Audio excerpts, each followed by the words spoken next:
teman-teman, akhirnya kita kembali lagi ke Donat season yang kedua, episode yang ketiga. Dan hari ini kita akan membicarakan topik yang menarik banget nih teman-teman, yaitu topik mengenai hubungan percintaan. Dan kita akan koneksikan dengan kondisi saat ini, yaitu pada masa pandemi. Nah tentunya hari ini aku nggak sendirian, aku ditemani oleh kedua pembicara yang spesial banget. Jadi langsung aja aku mempersilahkan kepada Miss Amel untuk memperkenalkan diri terlebih dahulu. Oke, thank you Bella. Halo semua, nama saya Jessica Amelia Ana. Saya dosen di Fakultas Psikologi UPH.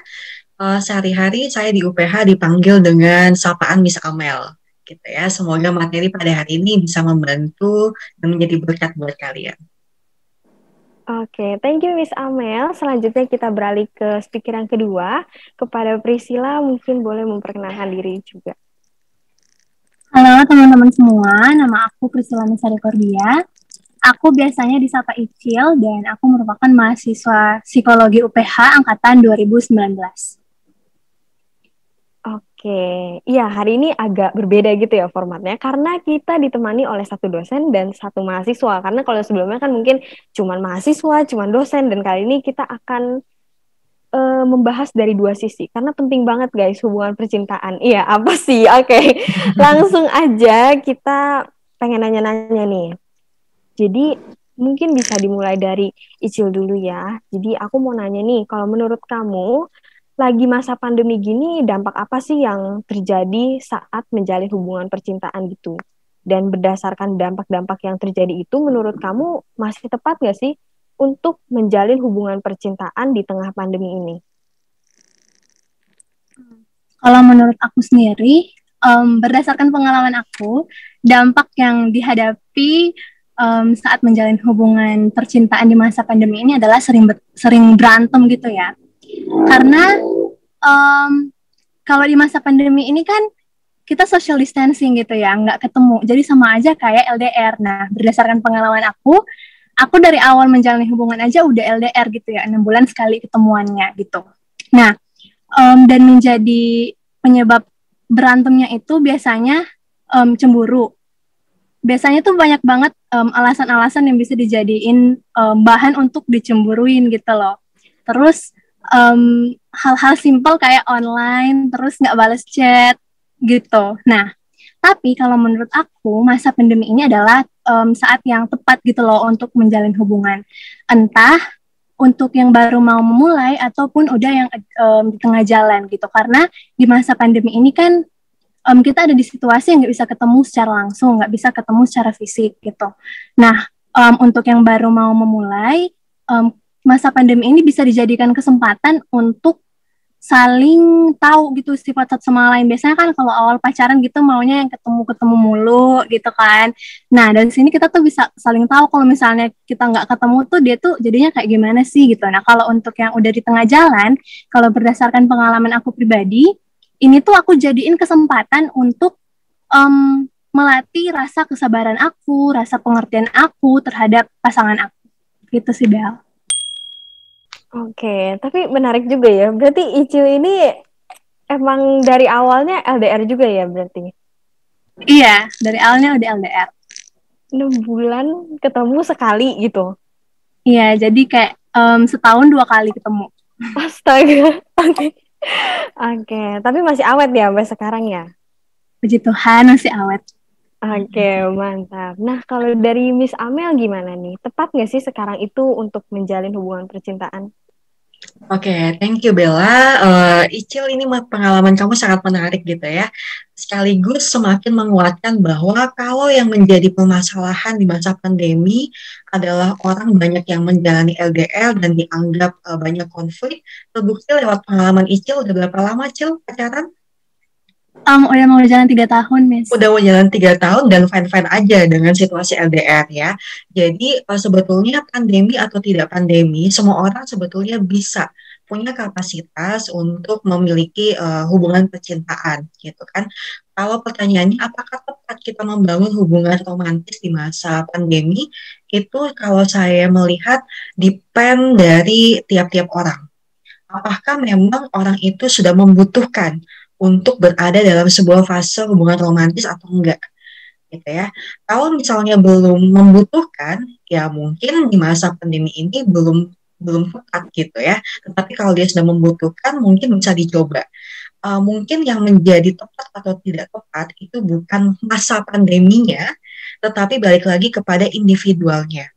Apakah dia sudah siap untuk berbagi kehidupan, untuk membangun hubungan dengan orang lain, dengan lawan jenis ataupun dengan pasangannya atau tidak, gitu ya. Karena kalau yang menjadi tantangan di masa pandemi ini memang banyak untuk kaum-kaum yang sedang menjalani hubungan romantis.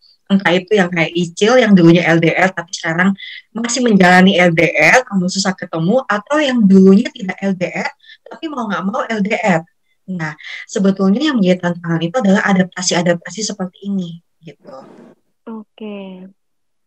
Menurut aku tadi menarik banget nih pas Miss Amel bilang apakah seseorang ini ya ini balik lagi sebenarnya ke masalah diri sendirinya ya. Sebenarnya emang udah siap atau enggak untuk menjalani hubungan percintaan gitu.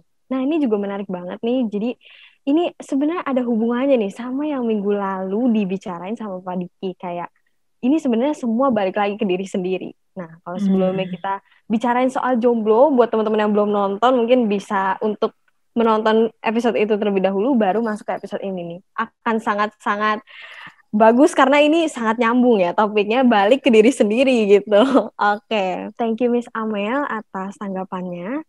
Nah, aku sekarang jadi penasaran nih, karena kan di masa pandemi ini bener banget, jadi kayak ya rentan terjadi masalah. Kalau tadi kata Priscilla tuh kayak banyak hal untuk dicemburuin gitu.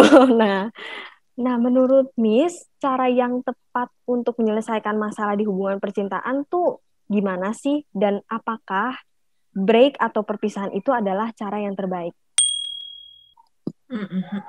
Oke, kita manusia adalah makhluk sosial, ya. Kita bukan Tuhan, teman-teman.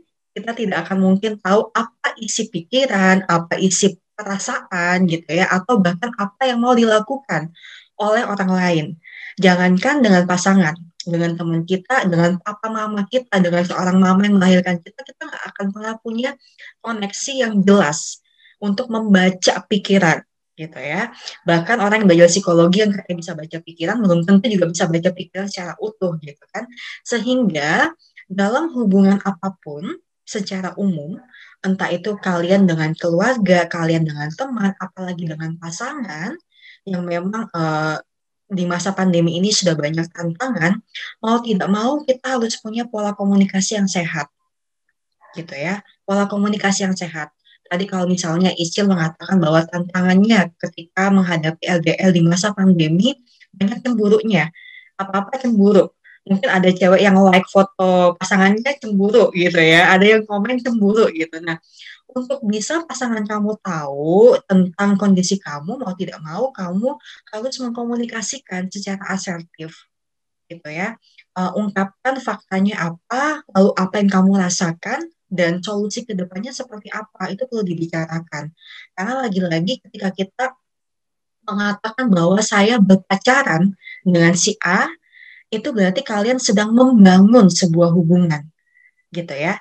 Artinya membangun berarti kan kalian harus bersama-sama, bekerja sama gitu. Nah, masalahnya yang terjadi ketika kita memiliki konflik adalah yang satu punya pendirian A, yang satu punya pendirian B, tidak dikomunikasikan, tidak punya solusi yang jelas.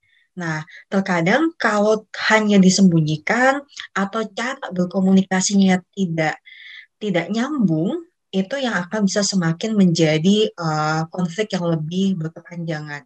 Sehingga salah satu kunci yang memang perlu diterapkan terutama untuk generasi muda nih ya, nggak usah pakai kode-kodean, tapi komunikasikan secara jelas apa yang menjadi permasalahan bagi kamu terhadap pasangan kamu atau apa yang kamu merasa bahwa kayaknya ada sesuatu yang berubah dari pola hubungan kalian gitu. Jadi memang komunikasi itu penting sekali, terutama komunikasi asertif ya. Oke, oke. Berarti komunikasi, ya emang segalanya tuh emang perlu dikomunikasikan. Jangan kode-kodean lagi, guys. Gitu ya, Iya. menurut Miss Amel. Oke, kalau menurut Icil, gimana sih cara yang tepat untuk menyelesaikan masalah dalam hubungan percintaan? Dan menurut kamu, kalau break itu tepat atau enggak sih? Aku setuju banget dengan pendapat dari Miss Amel soal komunikasi. Karena dari awal pacaran, cara jitu aku untuk mengatasi permasalahan adalah komunikasi gitu. Em, Kalau komunikasi itu kan bukan cuma soal dua orang yang saling ngobrol gitu ya. Satunya ngobrol, satunya juga ngobrol gitu. Jadi ketika satunya lagi ngobrol, satunya tuh ngedengerin gitu loh. Dan itu yang aku terapin sama pasangan aku. Jadi kalau misalnya lagi komunikasi, itu aku menyampaikan perasaan aku kayak gimana. Aku menyampaikan opini aku kayak gimana. Aku menyampaikan ekspektasi aku kayak gimana gitu terhadap pasangan aku. Dan dia juga seperti itu. Untungnya dia itu kooperatif kalau soal komunikasi gitu. Jadinya ketika ada permasalahan apapun itu, ya kita cari jalannya itu dengan komunikasi. Jadi aku pernah belajar soal gimana kalau misalnya kita ngobrol, bilangnya kayak aku merasa kamu gini gini gini gitu. Jadi kayak yang enggak, kamu tuh gini gini gini ya. Jadi jatuhnya kayak nuduh gitu loh. Jadi aku memperbiasakan untuk ngomong bilang perasaan aku kayak gimana. Aku tuh merasa kamu kok cuek ya akhir-akhir ini gitu. Dan dia menjelaskan kenapa dia cuek. Jadi akhirnya awalnya itu mau marah, tapi ketika dia udah menjelaskan alasan kenapa dia cuek, jadinya udah adem lagi gitu loh. Nah, kalau misalnya ditanya apakah break atau putus adalah cara terbaik, kalau menurut aku break atau putus itu bisa menjadi cara, tapi kalau bagi aku itu bukan menjadi cara yang terbaik gitu. Tapi mungkin ini balik lagi ke tujuan hubungannya sendiri sih gitu. Kalau aku dan pasangan aku emang dari awal udah kayak menetapkan tujuan. Tujuannya itu emang yang mau ke tahap yang lebih serius gitu loh. Jadi kita udah sama-sama komitmen kalau misalnya ada masalah, ada cekcok apapun itu nggak akan nyebut putus ataupun break. Tapi mungkin kalau untuk yang masih tahap-tahap seleksi, mau seleksi lagi ya mungkin bisa kali ya untuk menggunakan cara break atau putus ini. Mungkin gitu sih, Bel. Oke, jadi berarti emang beneran kayak komunikasi tuh penting banget gitu ya. Nah, sebenarnya aku juga jadi penasaran nih, kayak kemampuan problem solving ini, kayak di dalam suatu hubungan ini, itu tuh hanya komunikasi aja atau ada yang lain sih? Mungkin Miss Amel boleh. Oke. Sebetulnya ada banyak jenis ya, tipe problem solving yang bisa dilakukan gitu. Tapi memang basicnya adalah lewat komunikasi gitu ya. Entah itu komunikasi yang berbentuk menghargai pasangan gitu ya, atau misalnya problem solving yang sifatnya action, langsung menolong gitu ya. Misalnya pasangan merasa bahwa saya sepertinya tidak pernah ditolong atau sepertinya saya sedang kesusahan, tapi kamu cuman semangatin aja gitu. Sehingga memang pasangan harus memahami dulu nih lebih dahulu kebutuhan pasangannya seperti apa. Problem solving yang baik dilakukan dalam sebuah hubungan adalah ketika kita tahu kebutuhan pasangan seperti apa dan kita tahu kebutuhan masalah ini seperti apa. Ada masalah-masalah dalam kehidupan manusia, terutama dalam kehidupan kita menjalin hubungan romantis, yang bisa diselesaikan dengan ada solusi, tetapi juga ada masalah yang tidak bisa diselesaikan. Sehingga cara kita untuk bisa memanajemen sebuah masalah itu terbagi jadi dua nih. Ada yang problem fokus gitu ya, kita berfokus pada masalahnya dengan cara kita mencari solusi, melakukan sebuah tindakan, tetapi juga ada mungkin masalah yang ya udah emang nggak bisa diapa-apain gitu ya, misalnya masalah kehilangan orang yang dikasihi, atau misalnya ketika terkena penyakit yang tanda kutip akut banget gitu ya, atau misalnya ternyata bersama pasangan menemukan sebuah peristiwa yang sudah tidak bisa diganggu gugat, mau diapa-apain tetap kayak begitu gitu ya. Nah, mau tidak mau yang bisa dilakukan adalah saling memberikan dukungan secara emosi gitu. Kalau misalnya pasangannya mau nangis, ya jadilah tempat yang tepat untuk pasangannya. Jadi memang cara untuk problem solving yang terbaik adalah pahami kebutuhan pasangan kalian gitu ya. Lalu yang kedua, pahami masalahnya seperti apa. Apakah bisa diselesaikan atau memang masalah ini adalah tipikal masalah yang kita hanya butuh saling menguatkan aja nih bersama pasangan secara emosi gitu. Oke, oke. Berarti ini menarik banget ya, ada dua hal. Yang pertama kita mesti pahami kebutuhan pasangan kita apa, dan yang kedua kita harus pahami masalahnya ini yang bisa diselesaikan atau enggak gitu ya, Miss. Iya, betul. Oke, Nah, berarti ini, lalu mungkin mau menambahkan sedikit ya Bel ya. mm-mm. Tadi kan mungkin saya belum sempat menjawab nih apakah break itu sesuatu hal yang bisa Iya, diterima atau tidak gitu ya. Saya setuju dengan apa yang Priscil sampaikan. Jadi tergantung lagi dengan tujuan akhir dari pasangan ini mau seperti apa, lalu juga tergantung dengan pola pasangannya seperti apa gitu ya. Mungkin ada beberapa orang yang membutuhkan waktu untuk bisa mengambil waktu tenang untuk dirinya gitu ya. Tetapi juga mungkin ada pasangan-pasangan yang merasa bahwa ketika kamu minta waktu break itu berarti selesai gitu. Nah, hal-hal semacam ini juga perlu untuk dikomunikasikan dengan pasangan kamu sejak awal. Kalau kita ada masalah mau seperti apa gitu. oke oke. Thank you, Miss Amel. Kalau tadi Icil sempat bilang ya, dia kalau berantem tuh nggak mau ada kata break atau putus ya. Bener gak sih? Iya, bener Bel. Iya, oke. Berarti ini penting banget ya. Berarti untuk komunikasi dengan pasangan juga, kayak kalau misalkan terjadi masalah atau gimana, mau diselesaikannya seperti apa, dan ya, yang terpenting balik lagi ke komunikasi ya. Nah, ini Mm-mm. menarik juga ya, karena tadi yang Miss Amel bilang kayak pahami kebutuhan pasangan, itu berarti ya berarti tiap hubungan itu akan beda-beda ya. Nggak ada kayak rumus pasti gitu, kayak kita mesti ngapain gitu untuk solve sebuah masalah gitu. Iya. Iya, setuju. Makanya saya selalu bilang di kelas ya, sebetulnya kan kalau kita mau hubungkan antara psikologi dan masalah percintaan, psikologi itu ilmu art and science gitu ya. Ada ilmu sainsnya, tetapi juga di satu sisi itu bentuknya seni, bebas. Bella, Icil, dan saya, meskipun sama-sama lagi LDR, tapi mungkin metode yang kita pakai itu beda-beda gitu ya. Cara problem solving yang kita pakai beda-beda. Karena tiap manusia itu unik, Bel, dan juga Icil gitu ya. Sehingga memang mau tidak mau selama kita membangun lagi-lagi kita membangun hubungan percintaan dengan orang lain yang dari kecil mungkin kita nggak kenal, ketemunya pas gede, mau nggak mau kita harus belajar gitu ya. Mungkin apa yang Icil dan saya sampaikan di sini atau nanti kalau teman-teman googling cara untuk bisa membangun hubungan yang langgeng itu banyak banget mungkin ya. Tapi kalian harus trial dan error. Yang mana nih fit buat kalian dan pasangan? Kalian sama mantan kalian, sama kalian dengan pacar yang saat ini mungkin beda nih caranya untuk bisa membangun sebuah hubungan yang sehat gitu. Sehingga memang harus trial dan error. Kalau misalnya cara A tidak cocok dengan kalian, ya udah evaluasi, bicarakan dengan pasangan, coba cara yang lain gitu. Oke, thank you Miss Amel. Berarti emang ya, aku pas bikin tour ini, pas pas mau bikin Mm-mm. episode ini, aku juga salah satu orang yang cari kayak tips untuk langgeng gitu. Dan emang muncul banyak banget gitu di Banyak Google. banget. Iya, dan Mm-mm. beda-beda gitu kan. Nah, dari situ aku jadi kayak mikir, lah ini emang gak diajarin di psikologi. Aku pikir kayak ada rumus pastinya gitu soalnya. Mm. Oke. Nah, ini kalau, Jatuhnya malah kayak seni ya, iya, bebas gitu, iya, seni. betul banget. Bukan bukan ilmu ilmu eksak gitu, yang satu tambah satu pasti dengan dua gitu. Mm-mm.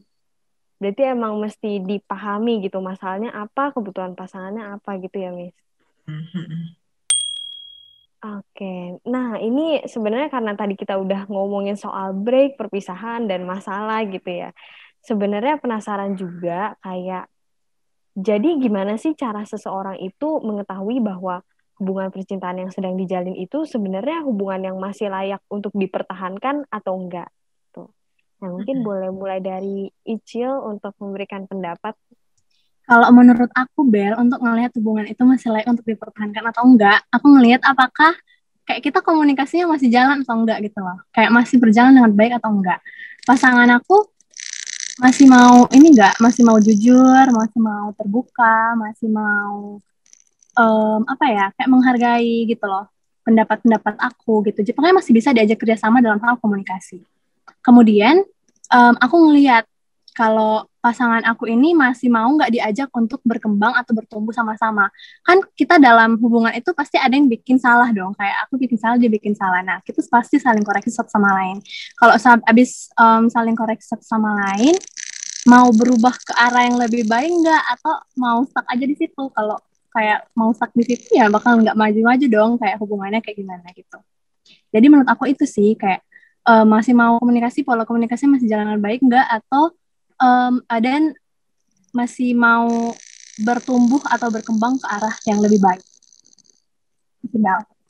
Oke. Berarti komunikasi masih jalan atau enggak dan masih mau bertumbuh atau enggak. Ini menarik ya, karena sama kayak tadi Miss Amel bilang, kayak dalam menjalin hubungan itu kita membangun sebuah hubungan, berarti harus saling membangun juga gitu ya. Kalau menurut Miss Amel gitu, gimana sih cara mengetahuinya bahwa hubungan ini tuh masih layak atau enggak? Apakah patut dipertahankan atau enggak gitu ya? Apakah kalau sudah 7 tahun pacaran dipertahanin aja gitu ya, meskipun mungkin merasa menderita gitu. Nah, teman-teman perlu dipahami juga bahwa ketika kita membangun sebuah hubungan romantis gitu ya, ketika kita bertemu tanda kutip yang kita lihat dengan kacamata kita bahwa ini adalah jodoh kita, masalah itu bukan berarti tiba-tiba hilang gitu ya, bukan berarti kita tiba-tiba ketawa sepanjang hari seperti Cinderella, enggak kayak gitu, tetap akan ada masalah gitu, tetap akan ada tangis, tetap akan ada gertakan gitu ya. Nah, sehingga ketika kita mau melihat apakah pasangan ini memang layak untuk masuk ke dalam kehidupan kita yang lebih serius, kita perlu memperhatikan bahwa apakah pasangan ini itu memang sudah masuk ke dalam apa yang kita inginkan, kriteria ya, list kriteria kita gitu. Makanya sebelum masuk ke dalam hubungan romantis yang serius seperti Icil ya, kita perlu mengenali dulu kebutuhan kita apa. Bagaimana mungkin kita menuntut pasangan kita untuk mengenali kebutuhan kita kalau kita sendiri tidak bisa paham dengan diri kita. Makanya jangan pernah merasa bahwa kita akan lebih lengkap ketika kita bersama pasangan kita. Tidak. Kita harus melengkapi diri dulu gitu ya. Nah, ketika kita tahu bahwa kebutuhan kita harus punya pasangan yang A, B, C, D, E, saya akan lebih nyaman untuk bisa membangun kehidupan rumah tangga atau mengasuh anak dengan pasangan yang A, B, C, D, E, gitu ya. Kita bisa mulai tuh buat menyeleksi. Misalnya, saya butuh pasangan yang tidak pelin-pelan, tapi kita ketemu gebetan yang pelin-pelan, Kak. Bisa ke seleksi ya. Atau misalnya saya mau pacar yang uh, memperhatikan kesehatan jasmani, fisik, spiritual, dan seterusnya. Tapi dia merokok gitu. Nah, itu kan kalian bisa pilih-pilih gitu. Jadi mau tidak mau kalian harus tahu dulu nih kebutuhan kalian untuk punya kriteria pasangan seperti apa gitu ya. Kalau ternyata semua kriteria terpenuhi, langkah selanjutnya adalah coba mulai membangun hubungan dan coba lihat apa yang tadi Priscil sampaikan. Apakah pola komunikasinya cocok? Apakah ketika punya masalah itu bisa diselesaikan dengan tuntas? Tidak yang satunya diem, satunya nuntut buat diselesain. Tapi yang satunya malah avoid, menghindar gitu kan. Nggak selesai-selesai jadinya. Karena ketika memasuki hubungan yang lebih serius, masalah itu bakalan lebih banyak. Apalagi kalau dalam konsep keluarga, udah melibatkan mertua lah, kakak ipar lah, punya anak lah, punya cucu lah, nanti masalah akan lebih banyak. Sehingga mau tidak mau coba cari tahu apakah kalian dengan pasangan itu sudah klop dalam menyelesaikan masalah gitu ya. Uh, apakah ketika punya masalah yang berat banget dengan pasangan, apakah ketika punya cobaan yang berat banget dengan pasangan itu tanda bahwa saya tidak jodoh, Miss? Oh, tidak. Justru itu malah menjadi pintu kalian bisa menilai apakah pasangan saya ini cocok untuk membangun kehidupan dengan saya atau tidak. Hal selanjutnya adalah coba kalian tetap mengevaluasi diri kalian. Apakah ketika bersama pasangan saya merasa nyaman atau tidak nyaman? Apakah saya merasa tersiksa bagaikan jalan hubungan kalian itu bagaikan nestapa neraka gitu ya, atau merasa fine-fine aja ya. Hati-hati ketika kalian sudah mulai masuk ke dalam hubungan yang abusive tapi kalian tidak menyadari itu, sehingga refleksikan kembali apakah pasangan saya ini sudah sampai ke dalam level yang abuse atau enggak. Apakah pasangan saya ini merendahkan saya atau tidak? Nah, oleh sebab itu cari tahu lagi nih mengenai pola-pola dari pasangan kalian selama berhubungan, gitu ya. Nah, dalam psikologi teman-teman itu ada 3 komponen utama orang itu bisa kita katakan cinta yang sejati gitu ya. Yang pertama dia harus punya komitmen, kedua dia harus punya passion, rasa saling tertarik gitu ya. Lalu yang ketiga dia harus punya intimasi, kedekatan. Nah, komitmen itu akan terlihat dari bagaimana orang ini mau bertumbuh seperti yang tadi Icil sampaikan. Apakah dia mau bertumbuh dan apakah ketika memiliki masalah dia mau berkomitmen bersama pasangannya menyelesaikannya dan juga mencari solusi gitu ya. Mengenai intimasi, apakah dia memiliki kedekatan? Mungkin kalau yang LDR mungkin agak sulit nih kedekatan secara fisik, tetapi apakah kedekatan secara psikologisnya itu bisa terpenuhi atau enggak? Gitu ya. Dan lalu yang terakhir intimasi itu terlihat dari bagaimana kalian memberikan apresiasi dan ketertarikan. Makanya kalau kalian udah punya bucket of list dari kriteria pasangan kalian, itu kan udah bisa semakin menunjukkan bahwa saya tertarik nih dengan pasangan yang seperti ini itu. Gitu. Jadi memang komitmen, intimasi dan juga passion itu harus ada gitu. Oke, thank you Miss Amel. Berarti kita tuh sebenarnya emang mesti punya kriteria gitu ya. Maksudnya yang kita butuhkan tuh seperti apa gitu.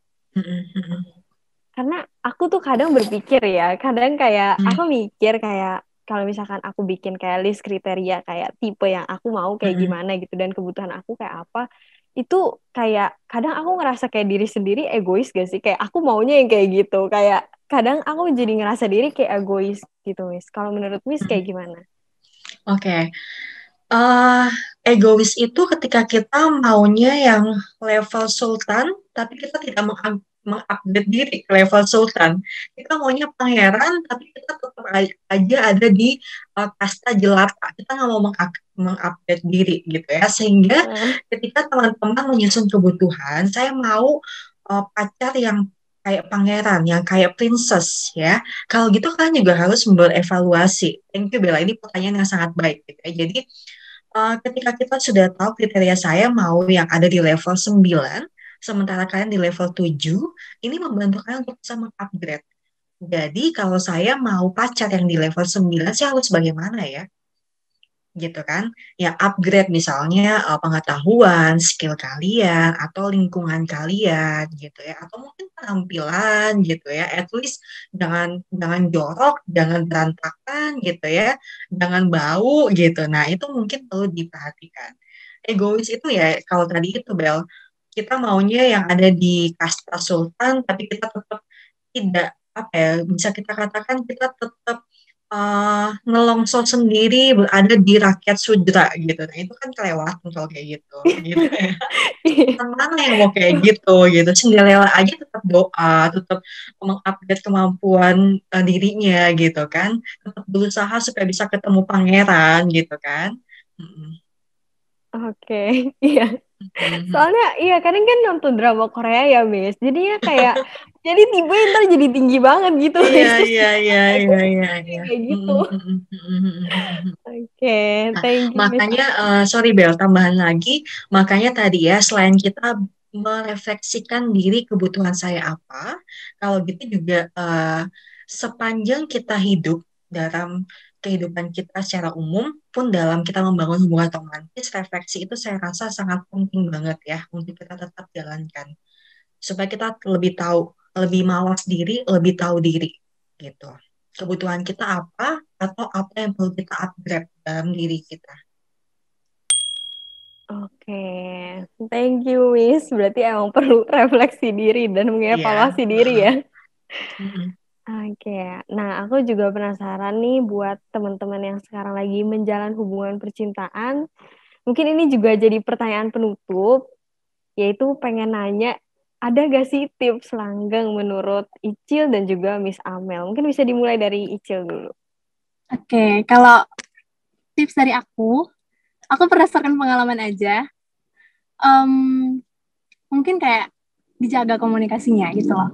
Jadi kayak yang Miss Amel udah bilang tadi, kita tuh nggak bisa baca pikiran gitu loh, nggak usah lah kode-kode gitu kan. Jadi kalau misalnya ada permasalahan di dalam hubungan gitu, tolong dikomunikasiin. Jangan kayak kita berharap dengan cara kita diemin pasangan kita, dia tuh kayak tahu gitu, langsung tahu gitu. Oh, dia ini lagi marah, dia ini lagi ngambek gitu, enggak gitu loh. Apalagi kayak didiemin berhari-hari kayak silent treatment gitu-gitu, kayak jangan kayak gitu loh. Itu sih Bel kalau dari aku. Jadi aku tetap menjunjung tinggi ungkapan komunikasi adalah kunci. Oke. Aku jadi penasaran, ada nggak sih kayak satu hal yang menurut kamu tuh kamu lakuin dan berbeda gitu dari orang lain selain menjaga komunikasi? Atau mungkin cara kamu ngejaga komunikasinya itu ada, kamu punya rumus yang ampuh gitu? Mungkin ada nggak? Apa ya? Mungkin gini, kalau pasangan aku tuh dia orang yang keras kepala gitu loh. Jadi orangnya kadang-kadang susah buat ngalah atau apa gitu kan. Terus kalau misalnya dia udah capek, dia tuh kadang-kadang gak mau ngomong gitu. Tapi kalau aku cara ngatasin itu adalah aku mengusahakan semuanya menjadi ekstra gitu. Aku pengertiannya harus jadi ekstra, sabarnya juga harus ekstra gitu, kayak be extra loving if you can gitu. Jadi ketika pasangan aku kan kayak hubungan itu nggak selalu 50-50 gitu loh kan. Kayak kadang-kadang pacar aku 30%, aku harus kasih 70% gitu. Gitu sih, Bel. Oke, pacaran tuh nggak selalu 50-50. Oke, menarik. Mungkin selanjutnya dari Miss Amel ada tips gak sih buat langgeng gitu? Tips buat langgeng, yang pertama pahami dulu bahwa ketika kalian berada dalam sebuah hubungan romantis, lagi-lagi ini penekanan saya ya untuk sesi ini, kita membangun gitu ya. Membangun itu berarti kita melibatkan pacar kita juga melibatkan diri kita. Jangan sampai kita hanya menuntut pacar kita melakukan A, B, C, D, E, tapi kita tidak melibatkan diri kita juga untuk memberikan A, B, C, D, E gitu ya. Sehingga ketika kalian sudah melakukan yang terbaik, tetapi pacar kalian tidak melakukan yang terbaik, coba dievaluasi.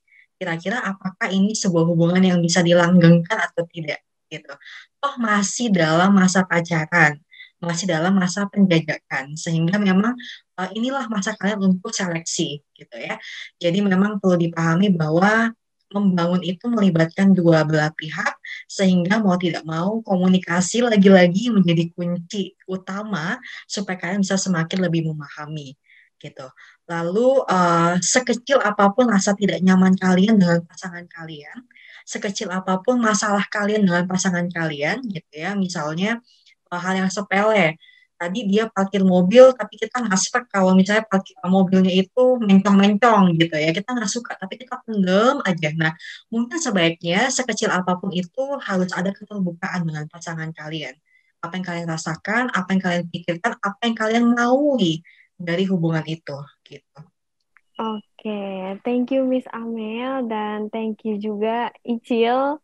Sesi ini menarik banget ya. Mungkin penekanannya lebih ke ya kita dalam sebuah hubungan pacaran itu saling membangun ya. Pokoknya usahakan selalu menjaga komunikasi juga dan lihat lagi apa yang kita butuhkan dan lihat apa yang pasangan kita butuhkan gitu.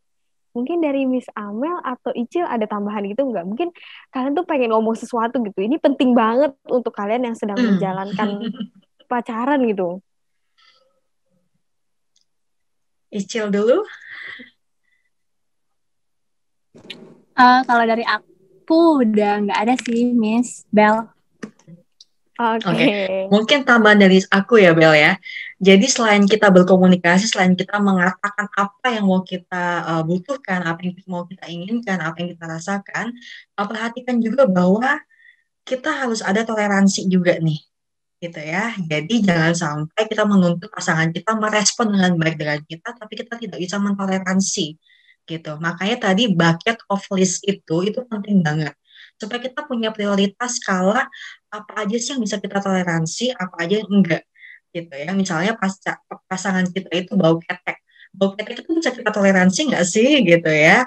Mungkin buat Icil nggak bisa, buat saya boleh gitu ya. Buat Bella mungkin juga nggak boleh gitu. Jadi memang perlu untuk melihat hal-hal apa yang bisa kalian toleransi, hal-hal apa yang tidak bisa kalian toleransi dari pasangan kalian. Toleransi dan keterbukaan itu menjadi sebuah hal yang penting banget sih. Untuk kita sama-sama belajar ya bersama pasangan.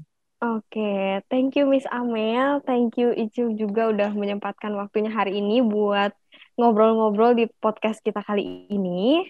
Ya, jadi dengan demikian kita sudah menutup podcast episode ketiga Donas. Thank you yang udah menyaksikan. Thank you semua. Thank you semua.